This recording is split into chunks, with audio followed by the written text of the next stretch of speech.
You have it up and running, looks good? Yeah. Okay. So, Evan, you want to do me, you want to volunteer today on the computer? Good. We have another lovely volunteer, right?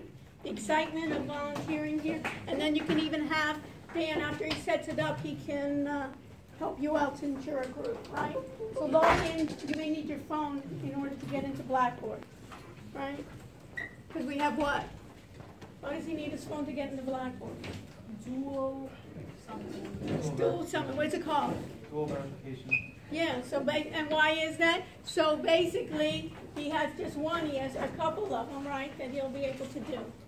So what I'd like you to do is log into Blackboard, Evan, and go into the audit area and make sure we can talk about what needs to be done. While everybody gets up and running.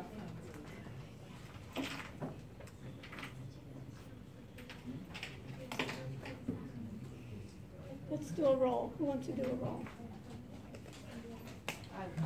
You got one? Okay. So you start the roll. Same thing. The title, and then we'll do first, last.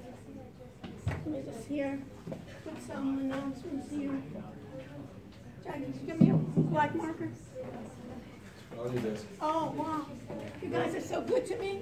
Treat me like a princess, right? A queen. Queen for the day. There was a TV show like that. There was all these people complain, you know, these really people that had these miserable lives, and they gave them queen for a day. They gave them like a washing machine, you know. So that's what I am, queen for a day. Okay, but I don't have a miserable life. Okay, so what's today? Monday. Not especially being with you guys, I don't. Okay, cheers me up. Monday, what is it? October 1. Wow, how time flies when we're having fun. Okay, so it's October 1, 2018. What we want to cover today is we want to continue talking about security. Also, the exam is Wednesday, October 10th. Right, put it in your notes in case you forget. What else? We're going to talk about our forecasts. And we'll talk about blockchain. I'll call it BC for blockchain. And I'll give you an assignment for Wednesday on blockchain. Okay, perfect. So go into your course. Are we in the audit area? So go into course documents. Evan, while we have everybody down. And make yourself, Eden, did you make yourself number 1? Yep. You're number 1 today. It's good. We always want to give each other positive. Okay, so go to your group. Mine? Yeah, yours. It's always good to go. So we have this group. So you want to go over what do you have there in terms of what do you have? So everybody, you can even take a picture of this, but you don't even need to take a picture of this because you know what?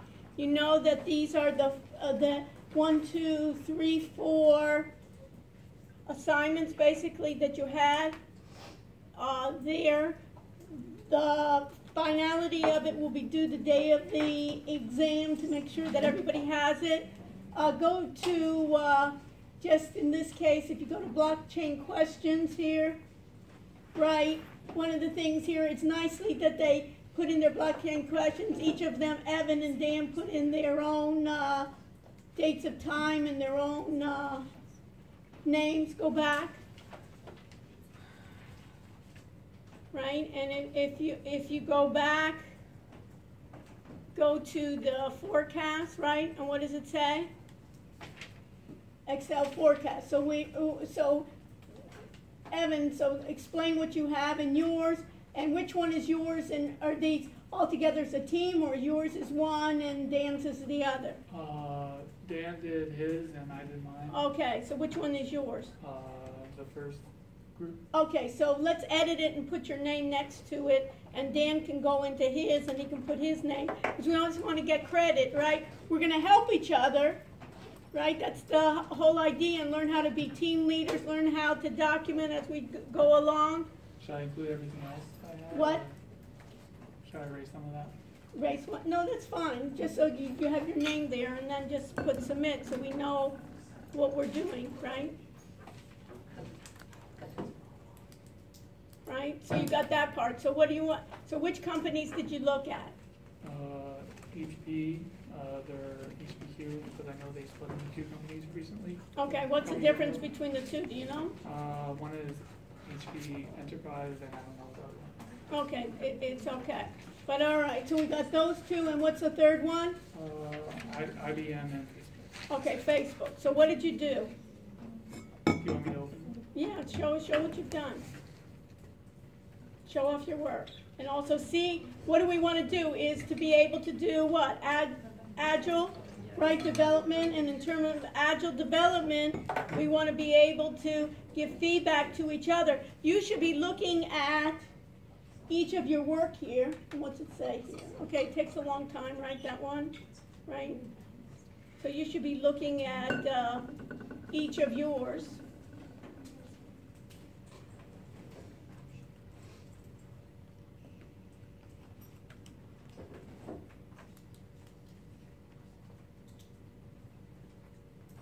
Oh, we're still waiting. Okay, so what was the purpose of the assignment while we're waiting, Evan? What were you supposed to do?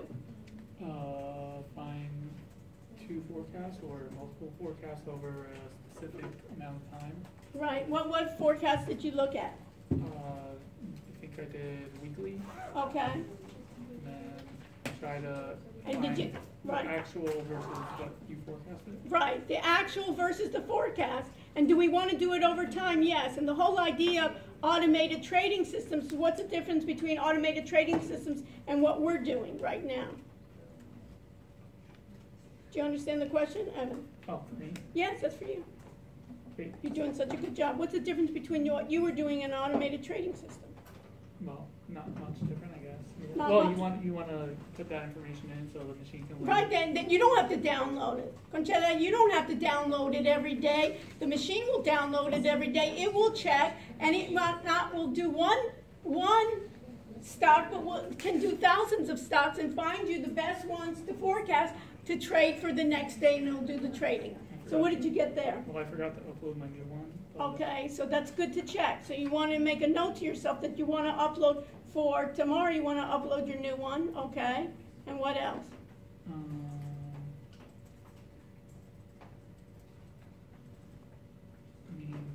I I mean, what?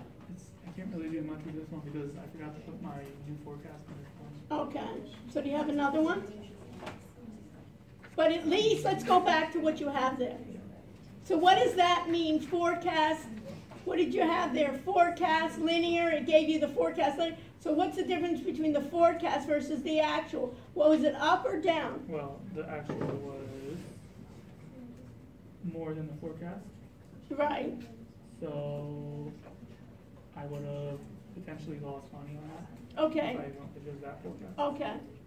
Now, okay, so you have that. Now, did you put together your actuals and your forecast and your losses across weeks? Do you have a sheet for that? No. Okay. So what do you need to do for next time? To put my new forecast in, and well, I have the sheet already, but Okay, you need the sheets, and then you need another sheet. You can label it. Let's open up another sheet, a third sheet.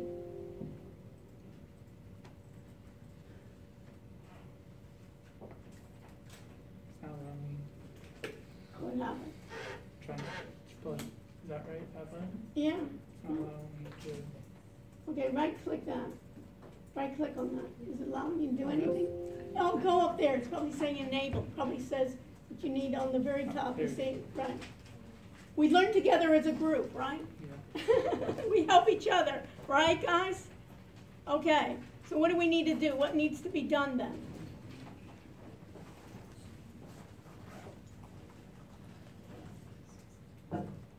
What do I need to do?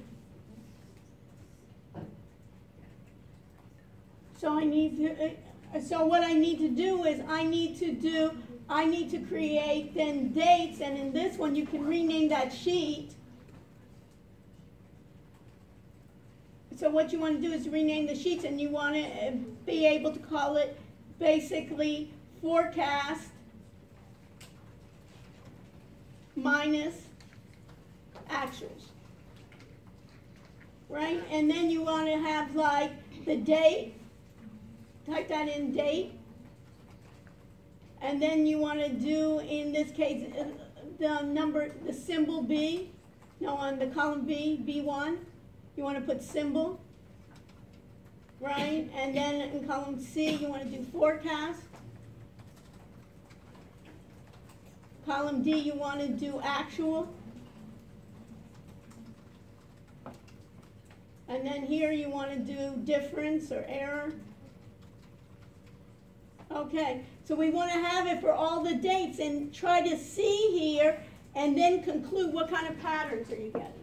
Am I underestimating? Am I overestimating? And do a summary. You can even do a summary when you do the upload, in the summary of the item when you upload, of what do you see as the way that it seems to be accurate, by what percentage does it seem to be accurate, it overestimated, it underestimated, that you can do. Should we find that for each forecast we do, and then Yes.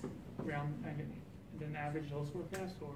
No, do it, and then later on you can average them. Later on you can make even a graph if you want on it. You can try to figure out on yourself in terms of analytics, how can I summarize? Can I start summarizing? So you should have at least 3 or 4 or even 5 different forecasts that you can go along with, for instance, Facebook each time. And how can you do it? You've now taken a certain number of days. You can take other days. Because now when you download, what are we in? October 1st already. So we have the data for October 1st. We can go up to October 1st, and we can go back. We can go even then forecast what's October 2nd going to look like. Right. Okay? And then you can show us on Wednesday. You can show us what you come up with. So we can have the team leader. Any ideas? So you can put this in your notes here. Save this. Make sure you save it, and then you can put it up.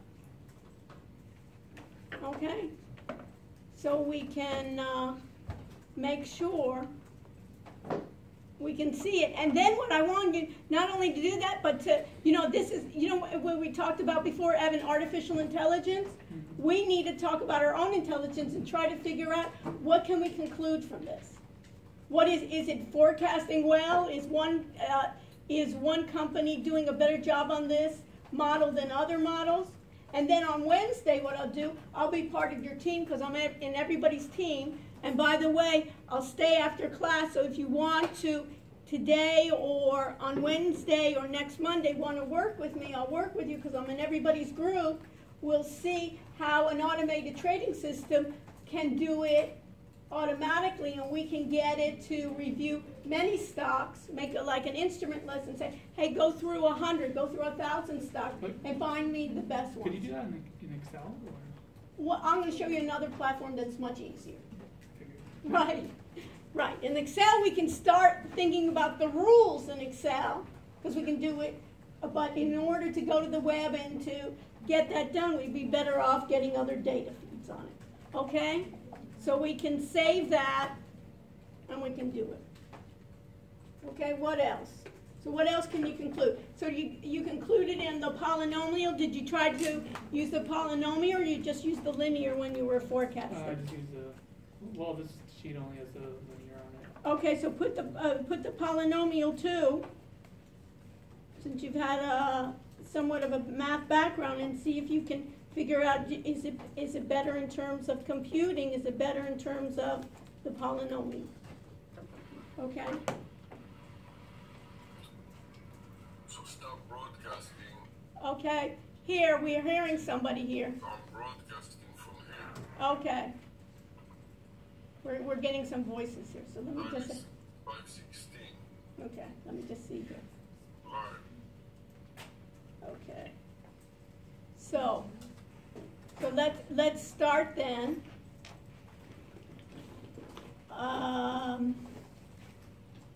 So we're here. I'm going to share. I'm sharing my screen, and now what I'm going to do, I'm going to go back. Where am I? I'm going to go back. Okay, hold on. Let me just say here. We hear you. Is my mic here? Okay, so my mic is here. And let me just see here. Okay, hold on. Let me just see here. We're getting somebody else coming in, so let me just hear. So, let's go to our courses. Let's go to our courses.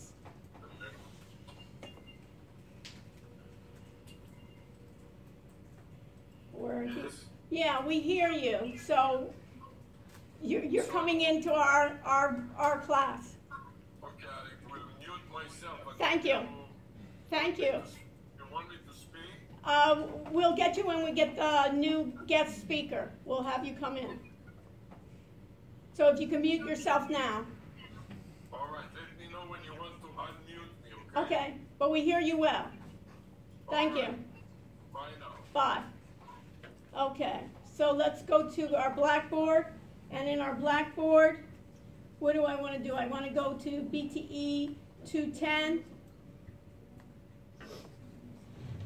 Okay, what else do we need to conclude with? So we got an idea. So what are you going to do for next time?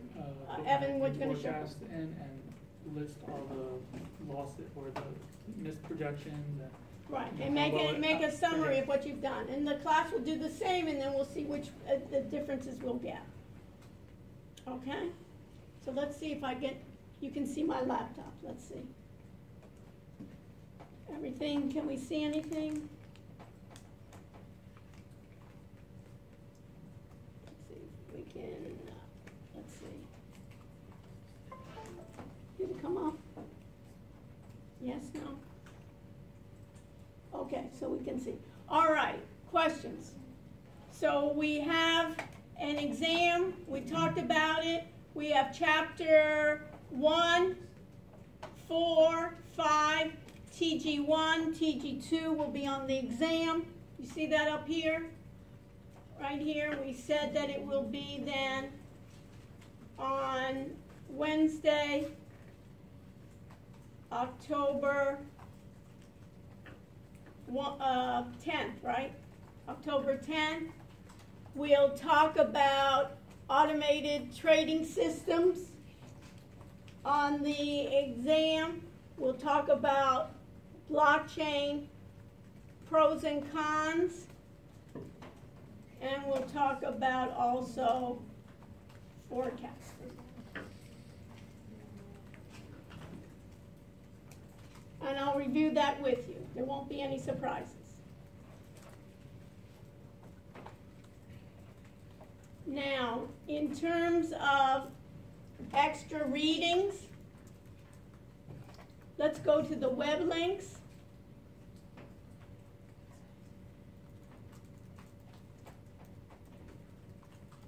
And in the web links,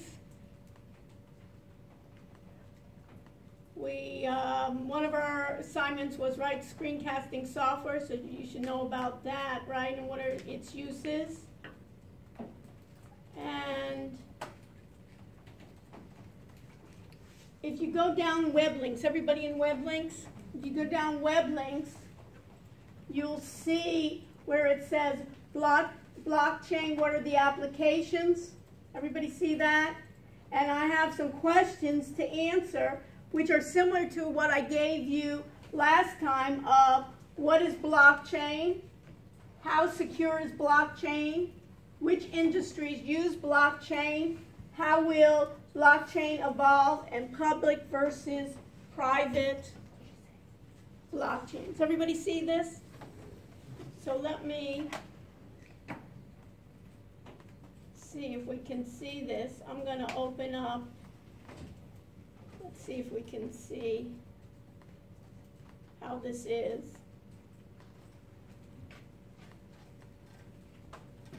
and we can see that what is blockchain? The most disruptive tech in decades, and it says the distributed ledger technology, better known as blockchain, has the potential to eliminate huge amounts of record keeping, save money, and disrupt IT in ways not seen since the internet arrived.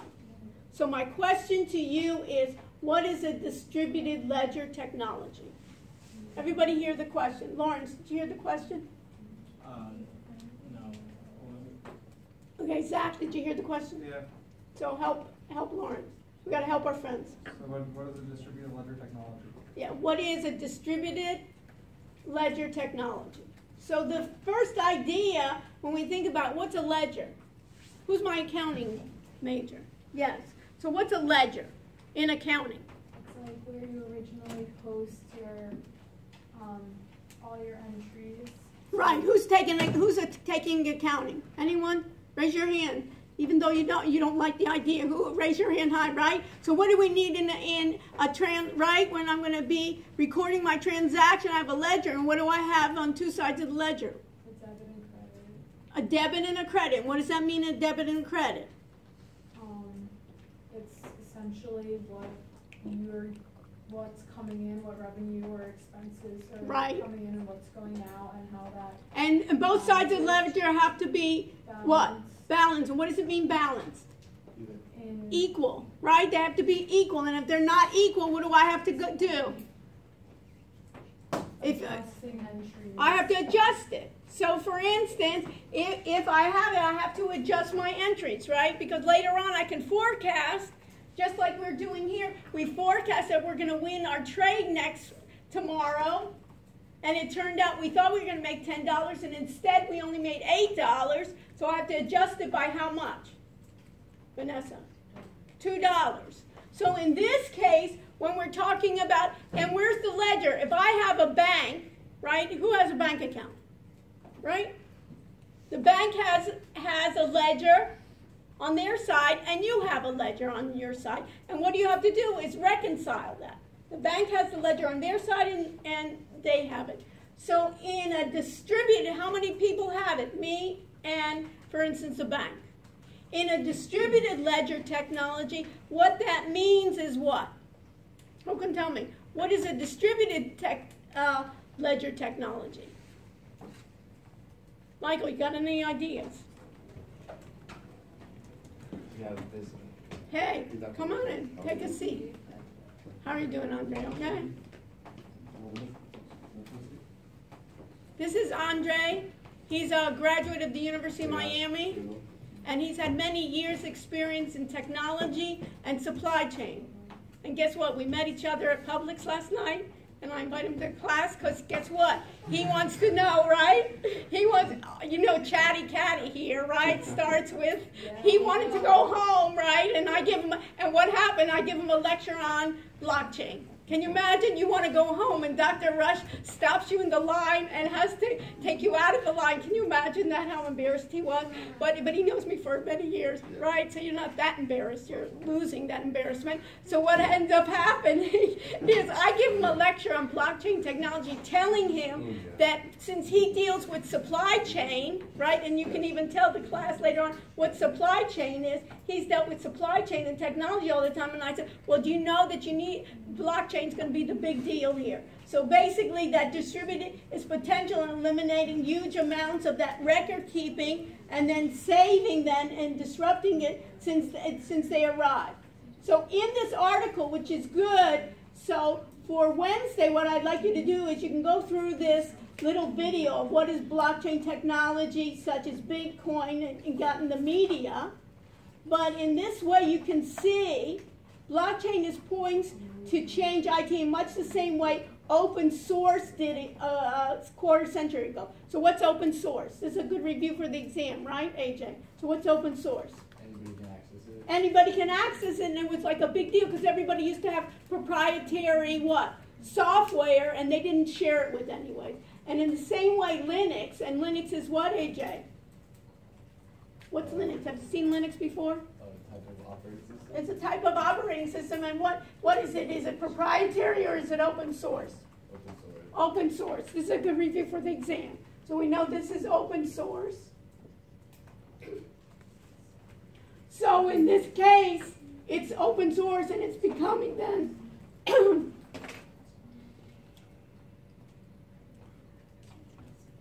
a more than efficient way. So it's based on, this is the key, folks. Put this in your notes. Blockchain is a distributed peer-to-peer topology. It's a distributed peer-to-peer topology. And Michael wants to say, Dr. Rush, what is then a peer-to-peer topology versus distributed versus, remember we were talking about databases before, and what do we say databases, what was the difference between databases versus a file system?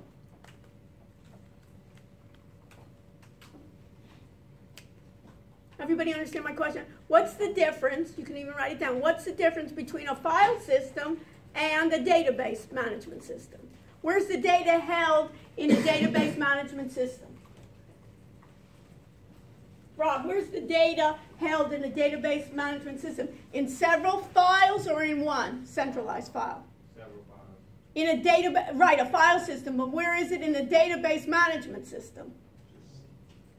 One file. Well, it's centralized, right? And what did we say? We had different departments doing what? Queries to that database. Remember when we were talking about having your data across basically the university? Now it's coming back to us, right? It's that long weekend, right? That what we're going to do is coming back to us, and it's all on that database that we're resolving here. So we're having then that blockchain, that distributed peer-to-peer topology here. And what we're doing in blockchain is rather than having it in one location, it will be distributed along the chain.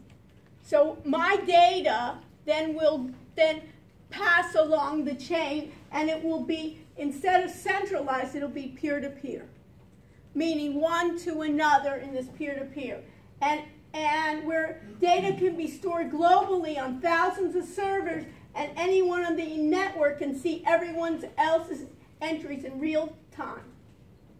And it's virtually impossible for one entity to gain control or game the network. So in terms of security, many times they think blockchain will be more secure.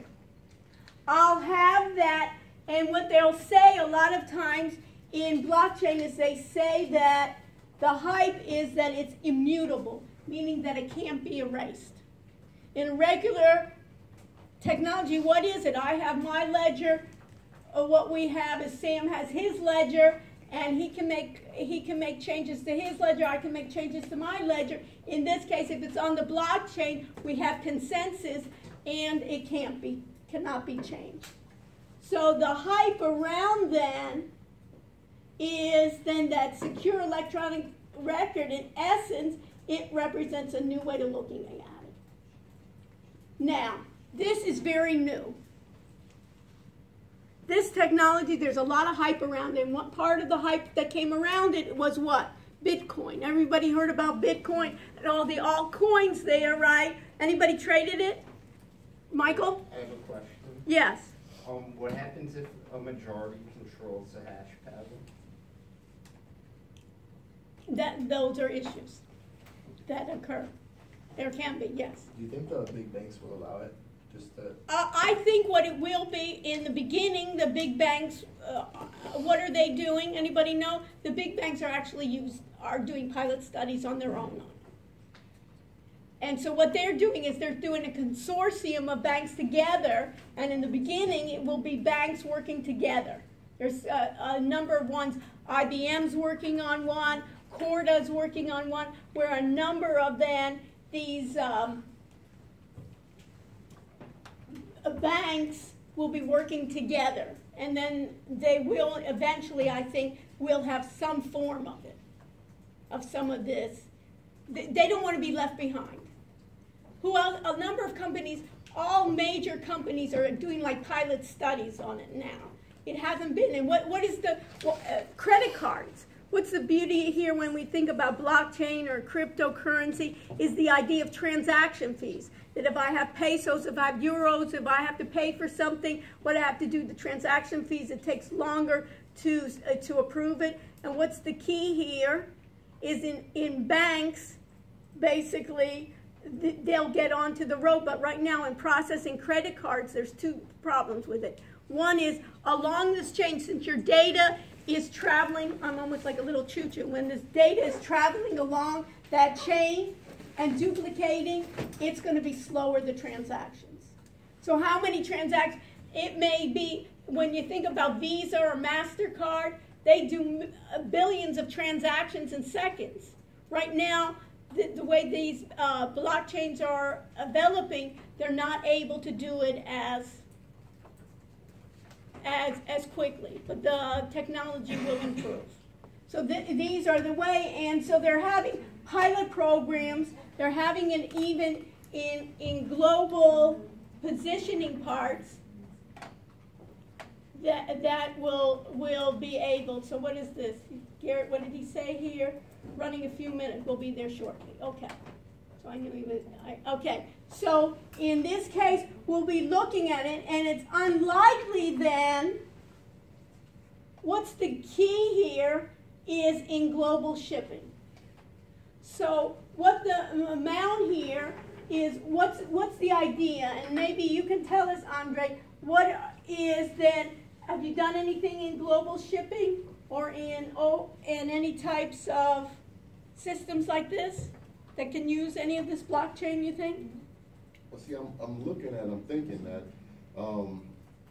you're building something like a mesh network. And in international shipping, I worked for Subway for about 11 years. And okay, you worked for Subway, the sandwiches.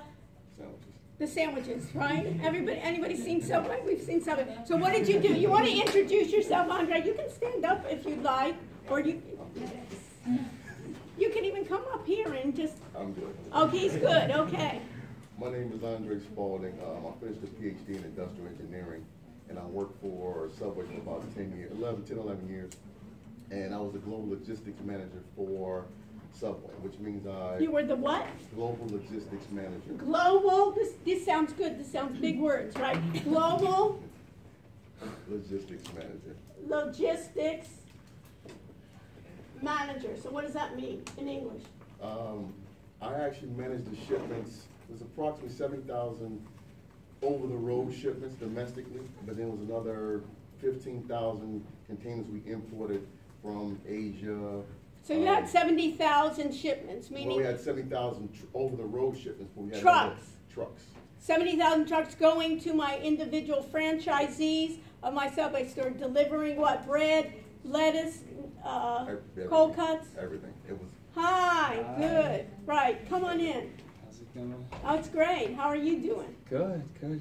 Okay, so this is Andre, and this is our class. This is Garrett, right? And this is our class, and just stay there for a second. And so go ahead. This is good, Garrett, because Andre has done a lot with.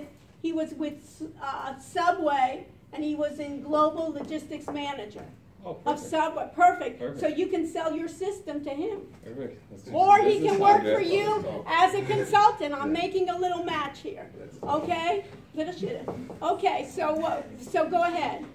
So the shipments actually went from the manufacturer to a distribution center and then got shipped to the franchisees. Okay, and what was your goal then? What was your role? The goal was to optimize the amount of product that we each truck.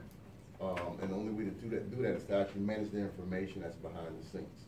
And just like with your blockchain information, we used the GS1 platform where we would have the suppliers update all that product information for the cases, for each case. So you want the net weight, the gross weight, the cube, the number of cases per pallet and per container and per truck. So that would tell you if you place the order as a distribution center. Right. Go ahead. If you place the order as a distribution center to a supplier, you want to make sure that if I said it was 1,000, I placed the order for 2,000 cases, you want to make sure you knew that 2,000 cases would actually fit on a truck versus saying, okay, I'm going to send one truck to pick up 2,000 cases and then you can only bring in 1,400 cases because the number of cases per pallet and per container. So you're trying to optimize the shipment. Right, so you need that information. So from a blockchain standpoint, to me, it looks like it's a mesh more of a mesh network that allows you to actually record different records throughout the actual system on whatever platform you're on. Okay. Which is what GS1 would do. So anytime the supplier would actually update or make a change to a case, anytime they would actually update their record, it would actually get distributed throughout the entire network. So the distribution center would get it, the co-op would actually get it, the transportation guys would get it, so everybody would know that instead of it being a net weight of 20 pounds, it would be a net weight of 22 pounds. Right. So that way, if I had 1,400 cases at 20 pounds versus 22 pounds, that would actually throw off the actual weight of the truck. And you know, at the weight of a truck going over the road is like 42,000, the max weight is 42,000 pounds.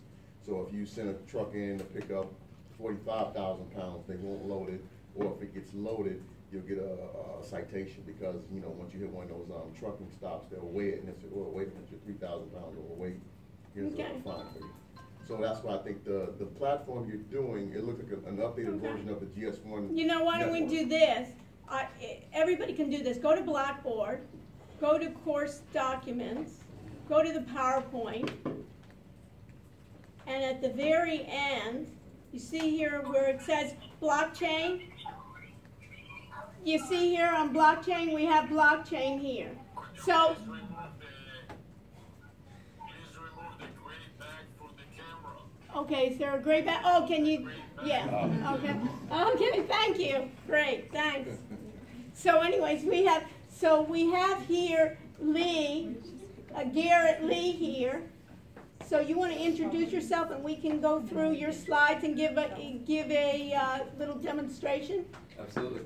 Yeah, my name is Garrett Lee. I just graduated from Indiana University about a year ago and rapidly jumped into the blockchain space, working at Deloitte for about a year and then in their blockchain lab in New York. And then I moved over to here about 3 months ago where I started a blockchain supply chain startup with some fellow Deloitte colleagues. Wow, you started early, huh? Yeah, really early. And your shirt matches your exactly. We got the branding. Yeah, we got the branding, the logo. Everybody noticed that? Okay. So where do we start? So come on over. So how do you want to do this? Maybe get a general assessment. Well, we're all beginners here. Okay, familiarity with blockchain. Right. So we're starting. It's pretty minimal. Yeah, which is fair enough. So I put together some slides on exactly what blockchain is, and then we're going to dive into an exercise where we actually use a real live blockchain that's publicly available for everybody to access to play a lottery game, where we simulate a lottery, which we'll get into in just a moment. And then after that, I will describe what my company does and where you guys can fit in if you want to get involved. Right, we can get into the beginning. Yeah. And I saw that you guys are based in Silicon Valley and you're We are. raising Our money now. home office is in Los Gatos, California, which is a suburb of Silicon Valley, and we're currently going through a private raise, yeah. Okay, so I saw millions were being asked, right? Yeah. Okay, good. Definitely. So nobody knows anything about Well, they know some, but we're in the beginning. Okay. Some know more than others, and we're kind Perfect. of, and we've done a little bit of research. Perfect. So it helps me at least to analogize blockchain to something else, something more familiar initially, and then we can take that, look at what blockchain actually is, get our hands dirty with an actual blockchain, and then it just helps contextualize everything, and we can get a clearer picture. So to start, let's start with a Google spreadsheet that anyone in the world can access. So just imagine a database, okay? We just have a source of data where anybody in the world can access it, but that has certain limitations. Those limitations being you can only add to that database, you cannot remove anything, and you cannot update anything from that database. And then for people to add information to that database, you can't just submit it and everybody's happy, it makes sense. Judges are actively validating every piece of information that gets submitted to that database. Okay, and judges are part of the chain? Yeah, judges hold this database. Everybody who's a judge contains this full database or this full blockchain. And the idea is anybody can be a judge, but it takes certain amounts of computational power to judge faster than other people. And the reason you want to judge faster than other people is because you get paid out to add information to this database. So we have a database, it's guarded by judges. If you want to add information, you pay these judges, and they collectively agree, okay, this is a valid piece of information to add to the database, and they choose to add it to the database. And then there's a little catch because not every judge gets paid every time. It's the judge who is able to add that information to the database first, and everybody agree on that, wins. They win the payout. So I'll stop right there. Any questions? Is that analogy just absolute nonsense? No, Yeah. no, I think Yeah. people can understand in terms of basically everybody's used like Google Sheets that you're sharing Exactly, information. exactly. It's, go Is ahead. there a reason why like the fastest computer wouldn't do it every time? Like why would it change between one So transaction and that's an excellent question. So everybody's just trying different methods to enter this data, basically, and everybody's trying their own method. And when somebody wants to add information, maybe method A works better. When somebody else wants to add information, maybe method B works better. So they're trying different types of computation to add information to the database, which results in somebody winning at time one and somebody winning at time two. Not necessarily a race, but people trying different points on this larger spectrum of entries. Yeah.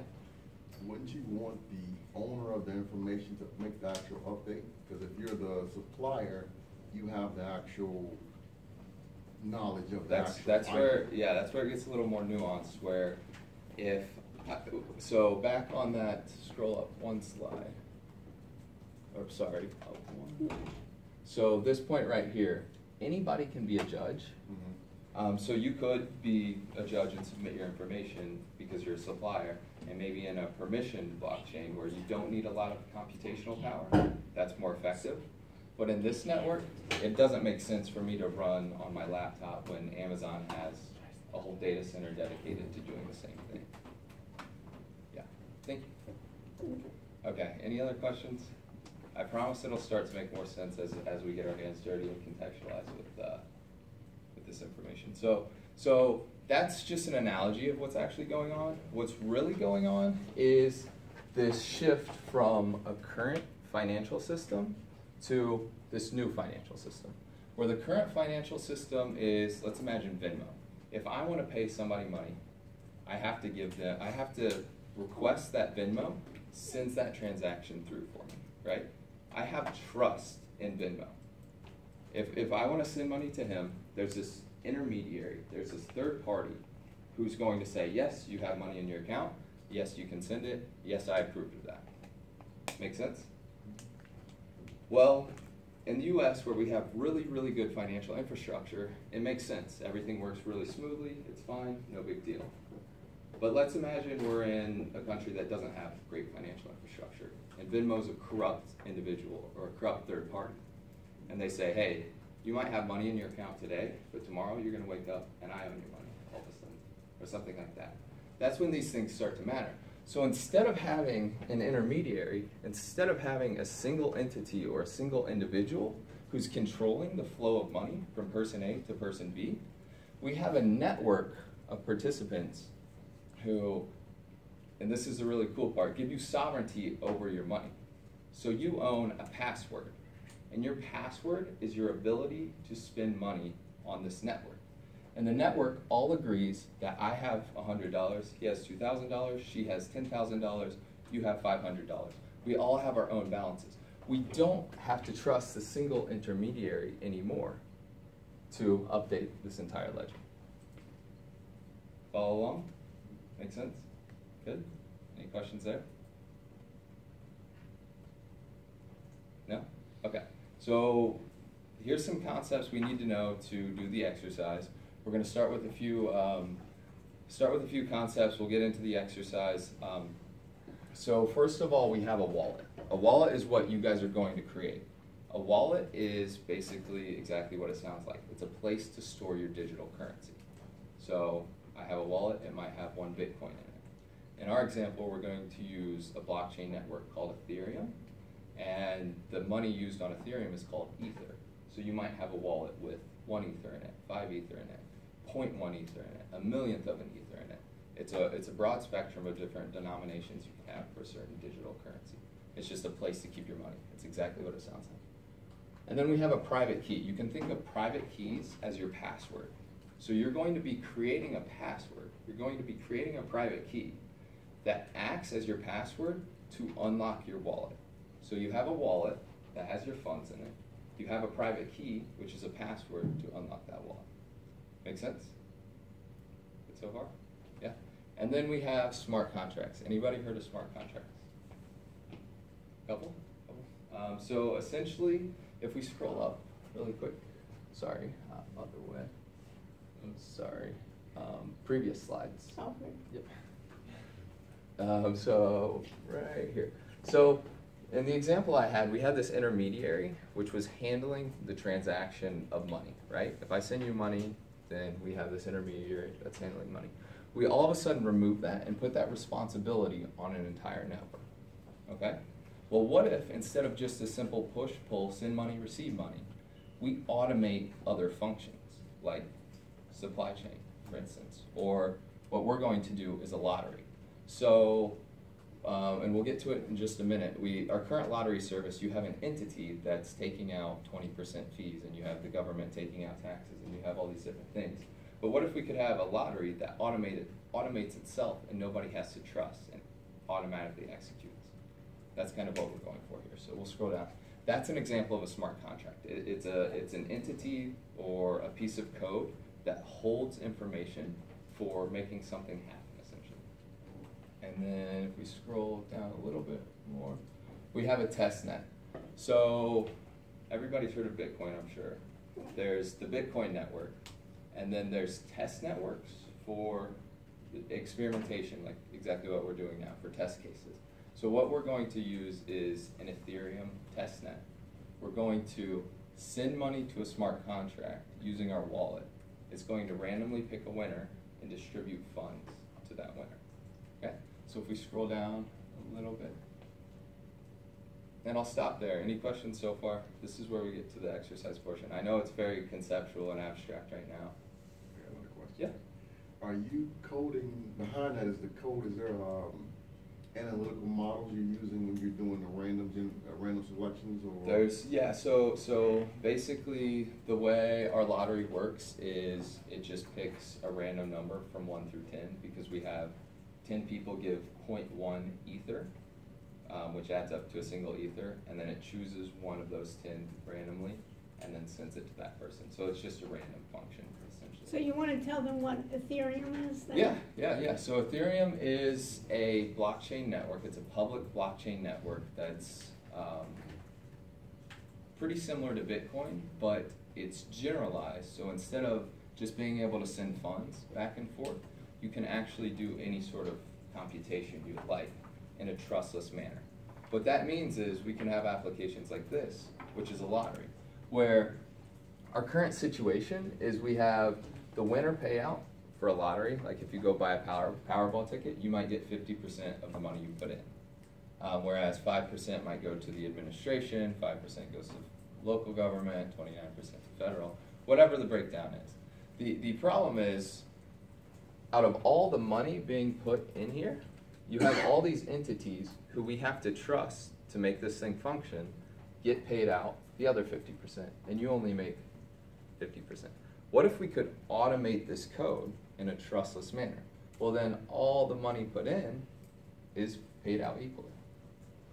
Does that make sense? And that's what we're going to simulate here. So basically, when we think about blockchain, we're trying to eliminate the intermediaries Absolutely. and go peer-to-peer directly Absolutely. and try to eliminate what we call the middleman. The middleman, yeah. So Okay. essentially all you're doing in a blockchain system is cutting out the middleman. Think about Venmo. You know, we have that middleman that's passing the funds back and forth, or a banking system. If you want to send some money through Zelle, through your Chase Bank, or whatever the case is, you have to trust that central party. Okay. Okay, this is where the fun stuff happens, let's scroll down, or I'll explain this a little bit more. Okay. So essentially what we're doing is, here's our blockchain network. On our blockchain network, we have a smart contract, which is just a piece of code, it's a piece of logic, which we alluded to earlier. And what we're going to do is we're going to create wallets, which is the place we store our money, or our cryptocurrency. We're going to send Ether into the network, and then this Ether, which is our denomination of currency here, is going to interact with this piece of code and say, it's basically going, it's simulating buying a Powerball ticket. You're sending money in, 0.1 Ether, it generates some sort of code, and it tells you, hey, you won, or hey, you lost, basically. And that's this function happening right here. So if we go to the next slide, we can go ahead and get started.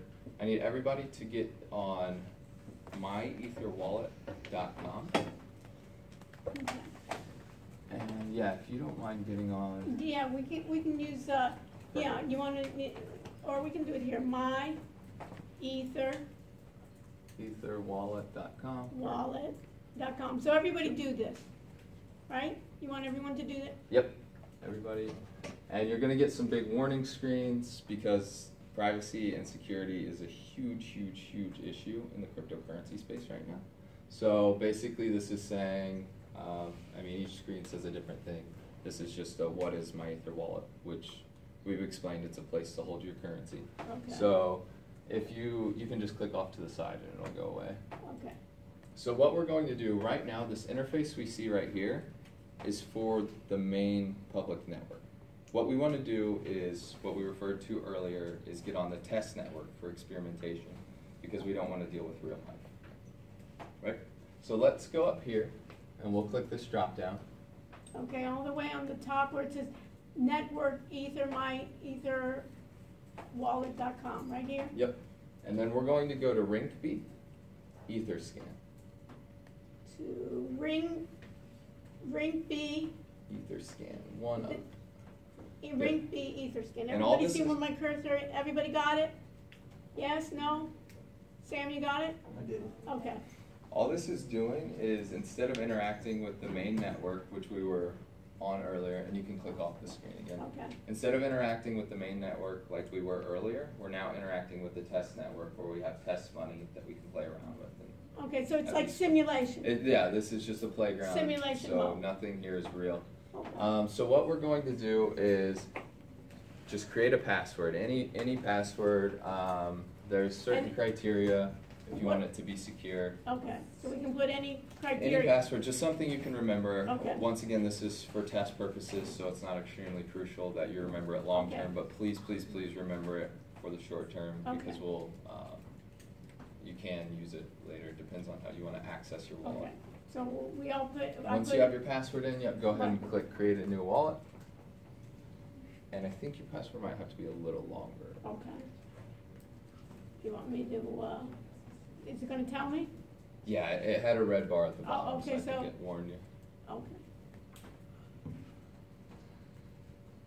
Okay, so let me just do it. And are there any questions up to this point? You can see. Good. All right, perfect. So you're gonna create a new wallet and go ahead and download this file. All this Okay, file. download key store file. Yep. All that file is basically a piece of your wallet. So you have your password and you have your key store. If you put them together, you can get access to your wallet, basically. So the thing you just typed in, the thing you just downloaded are two pieces to access your money.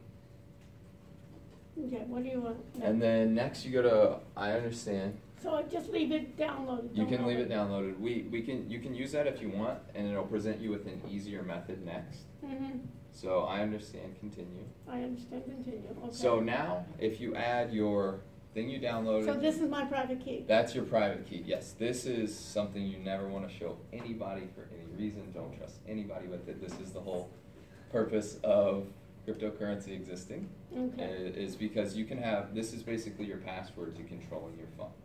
It enables you to have sovereignty over your money, which is the entire purpose of these blockchain-based systems. Okay, So- so do I need to copy that? I would or- copy it and paste it in like a notepad or a Word document or something like that. We'll be Okay. using it later. Okay, so I need, so I'll copy then, what I'll be able to do, I'll copy this, right? And then I'll- it and put it somewhere safe. Right, I'm gonna put it somewhere safe while I show everybody, okay?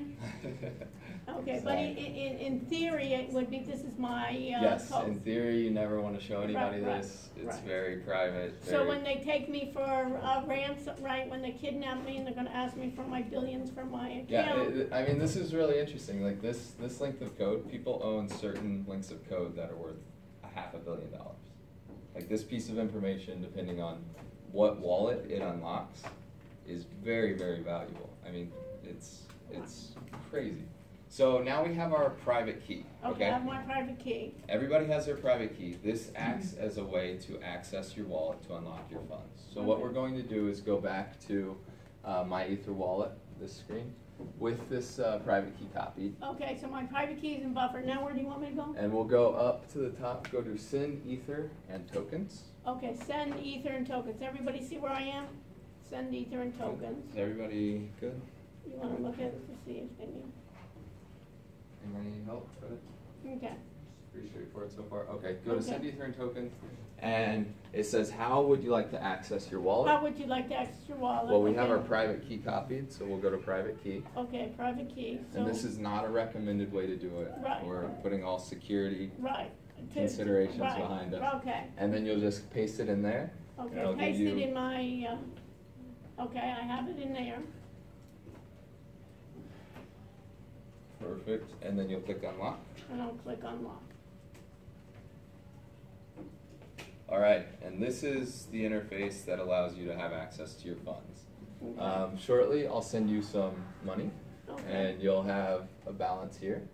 What I need you to do is copy this address. I'm going to paste a spreadsheet or give a URL to go to a spreadsheet. You'll take your address. So this is basically your username. This is your private key is what unlocks your funds. Okay, the private key is what we put in the notepad, right? Put in the notepad, very Right. secure, unlocks your funds, don't share with anybody. Public key is kind of the counterpart to that, Okay. that you can share with anybody you want because it's your identity on the Okay, blockchain. and is this gonna be what you want people to have? That's what Cause everybody has I posted these slides here, so Okay. everybody has your slides. I have, yeah, sorry, it wasn't in the original slide set. I'll write it on the board. Okay, so It's it's a- here. It's a very So short. it's not this.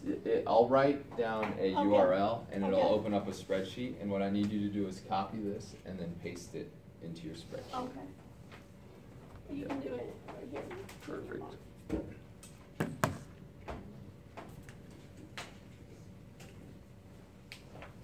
It is just GOO.GL. And those are zeros or those are? O's. O's. GOO dot what? GL. GL. Like Google, except the period and no Right. E.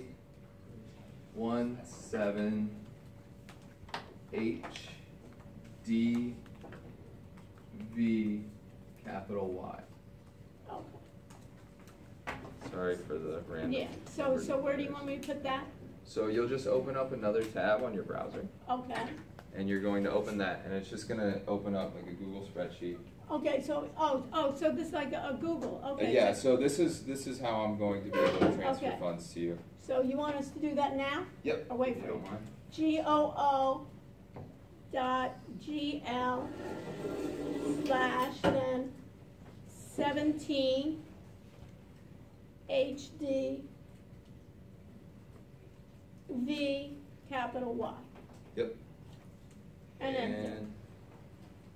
And it says you are short. What did I do Alright, wrong? we got a lot of- Huh? What did I forget? You moved TH. Oh, H? HD. Oh, okay. HD. Okay, a little dyslexic, but that's okay. Okay. Yeah, and if you don't mind, just go in that spreadsheet and Okay, see it. 17 A lot of you have pasted HD already. V and capital Y. Okay. All right, now what? So you'll see a spreadsheet with all kinds of people in there, perfect. And yeah, on the left-hand column, just paste in your public address, Okay. and I will start sending people funds.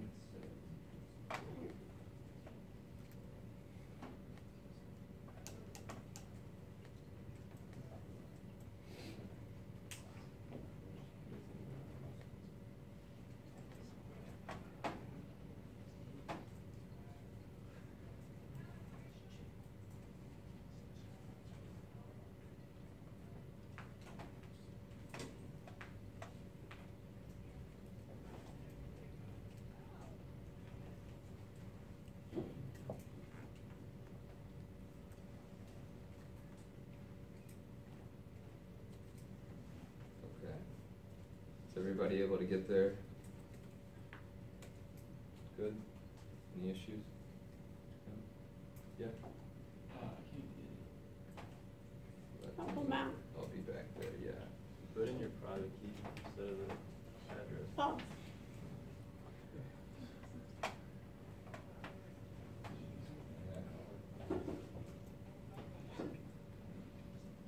Oh, if you remove the dot and you put a dot between those nodes.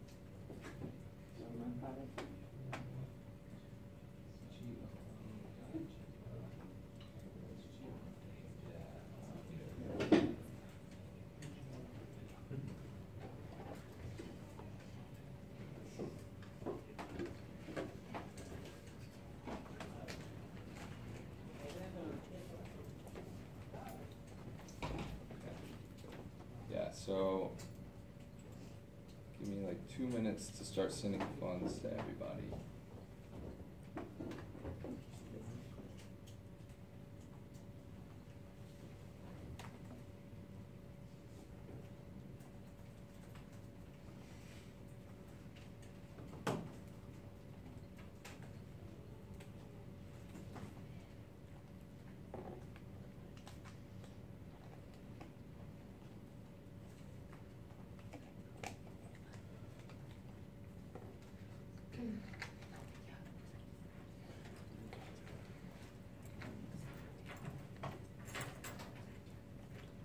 So, if you want to, you can go back, Professor. yeah, If you want to, you can go back to the spreadsheet, okay. and it should be, scroll to the left if you can, yeah, top. Yeah, so this second string, Yeah, this is, it's in your slide deck on the 5th slide, there's a website called, or the 5th step of this, or maybe 4th. It's a website called EtherScan. okay. And basically what it allows you to do is watch your transactions go through the public network. Mm-hmm, So in the first column, you have your public address, and then in the second column, you have what's called a transaction ID. So Mhm. when somebody sends you funds or you send somebody else funds, you need proof that those funds were sent, essentially.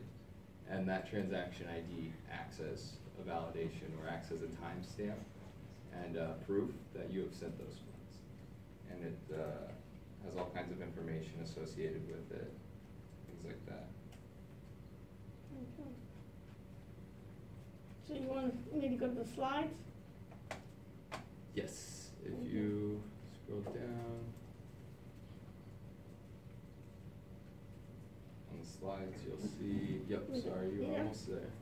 One more, EtherScan. Yeah. That website, if you go to rinkby.etherscan.io, the link there, Mm-hmm, and you visit so basically this is a way to explore the public blockchain that contains all the transactions and see kind of what's going on under the hood. So if you want to, you can take, go back to your spreadsheet and take one of these, Mhm. or take this one. which one is second? Yep, second one, and Mhm. copy it. Okay. And then go back to your EtherScan and paste it in the search bar. Okay. And it'll show you all the information for. So where do you want me to put it? Sorry, not your wallet, the scanner. Where's the scanner? 2 to the, sorry, 3 to the left. Perfect. And yeah, if you just paste top right. Okay, right here? Yep, perfect. It will, and click go. This is the transaction that got executed. So it's basically me sending funds to this address. Who had the first address submitted? Nobody remembers? No. Well, what you can do is reload your MyEther wallet page and see who has money in their account now, because we see a successful payment of funds has gone through. So I'm going to repeat that process for everybody. It'll take like 5 minutes. So if you just want to look for funds coming into your And account. what should be at the end here? The idea, because we're getting close to the end of the, because other people have classes, so I just wanted to figure out, when you're gonna do this, then you're creating then the. So the idea is now you have money and you can submit it to a lottery. If you want to gamble, you can submit it to the smart contract, which will aggregate a bunch of submissions and then pay out to one winner. Yeah, so right now it's me sending you money, and then you're going to take that money and submit it to a contract which acts as a lottery for the larger group. Yep. Okay, and do you wanna, since we're running What out a time bit is of. the class over? 6:15. Okay. So one of the things I wanted you to do while you're doing this, can you tell us about your business and about Yeah. maybe how our students, if they would be interested, Yeah, maybe definitely. help you, and where are you based, and, Yeah, if we can pull up the slides. okay, where was it? Um, Where was it? Find it here. Let's see here. They're gonna go down here. And where do you want me to go now? Yeah, towards the bottom, that's where the content for my company. Okay, So yes, right here. okay.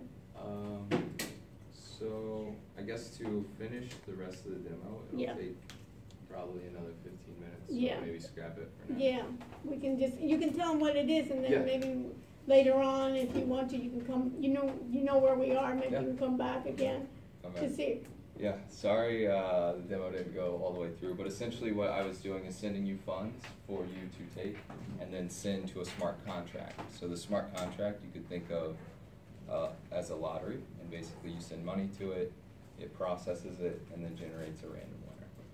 So it's much more effective than, let's say, having an entity and having to trust that entity to pay out completely to the winner. My company is not related to gambling in any sort of way, although I wish that was the case. We are a bunch of supply chain experts. So basically what we're doing is we're taking all these concepts, the private keys, the trustlessness, decentralization, all these different concepts and characteristics that make up a blockchain, and we're trying to apply it to supply chain. So essentially what we're doing is we're building a supply chain as a service ecosystem. So you can think of it as a piece of technology, right? And you have this piece of technology that people are using. So businesses, let's say the business wants to use it for, maybe you're familiar with an ERP system or a warehouse management system or something like that on the supply chain. So we have users of that. Well, the problem with current systems is licensing fees are extremely high. I have to upgrade my software all the time, you know, all these different issues. So what if we could add a second group of participants that aren't using this technology, but are actually helping to build this technology? So you create this ecosystem where you have people using the technology, and then you have people building the technology. But how do you incentivize both groups to act in the way you want? How do you incentivize users of the technology to actually go ahead and use it? How do you incentivize builders of the technology to go ahead and add on? You know, people aren't going to use it for no reason if they have a working system. People aren't going to build on it for no reason if they could get money somewhere else. So we add a token, and maybe we can scroll down a little bit to help contextualize. Maybe one more, or two more, sorry. So this is the piece of technology I was talking about. The users we call trading partners. The builders we call technology partners. And what glues all of this together is a token. So it acts as an incentive mechanism for people to use this. So One of our functionalities is a marketplace, like an eBay model. Well, what if instead of paying on or selling on Amazon or Alibaba or whatever the case is, I get some of my money back in this form of a token for selling on your marketplace. I'm thus incentivized to sell on your marketplace and use your marketplace. From a technology partner standpoint, we pay out in certain incentive structures so that they build and add on to this piece of technology. So that's a general gist of what we're doing in its entirety. If you're interested in more of the tech stuff, we can talk about that later and go through the tech stack. What do I do?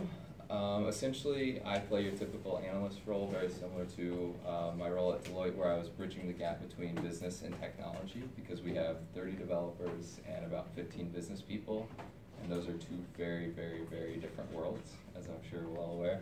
So I serve as a gap for that bridge. I do all kinds of stuff. Just being a startup, you wear a lot of hats.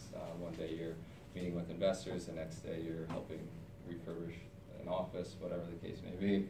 And then I analyze trends. There's so much information in the blockchain space because people are just constantly cranking things out because nobody has this space completely figured out. So it's a lot of information to intake and a lot of information to stay up on. And then how can you get involved? Basically here, these are 3 ways that kind of level the playing field for people to get involved. Blockchain is such a new space that it doesn't take a lot of knowledge to ramp up and join the rest of the crowd. The most senior person you can interact with possibly in the blockchain space is 10 years, whereas supply chain or finance or whatever the case, they might be 40 years your senior. So that is kind of the great equalizer and really helps level the playing field if this is an industry you're interested in pursuing. And then it's just a multidisciplinary space, whether it's legal, business, technology, finance, whatever the case is, there's a need for it. So feel free to talk with me afterwards if you're interested with anything. Apologies for the demo going a little over time. I'll have to work on my time. Maybe we'll have you back. Yeah. And so are you based in Miami? Yeah, South so, Florida? so we have a hub in Atlanta, we have a hub here in Miami, and a hub in Silicon Valley. So just the nature of this industry, it's very decentralized, so you can pretty much work from Do you have anywhere any you want. cards or anything? Can they? Yeah, please talk to me after if this is of interest. I'm happy to share Yeah, cards. great. Thank you very much. Yeah, And thank you. Andre, thank you for coming out. We'll see. Thank you. And now they're rich with Ethereum. All your tested Ethereum, yeah. So folks, before you leave, this was the key. You remember I started off with that article on blockchain? What I want you to do for Wednesday is go through that. You have a number of videos on that. Plus go through that, and we'll go through that. Plus we'll go through the forecasting. Evan and Dan will start off the discussion with the forecasting, and we'll go through that, and we'll talk about the different applications of the blockchain for Wednesday. And that'll be part, we'll talk about how we're going to add that to the exam. Okay? Thank you. Thank you.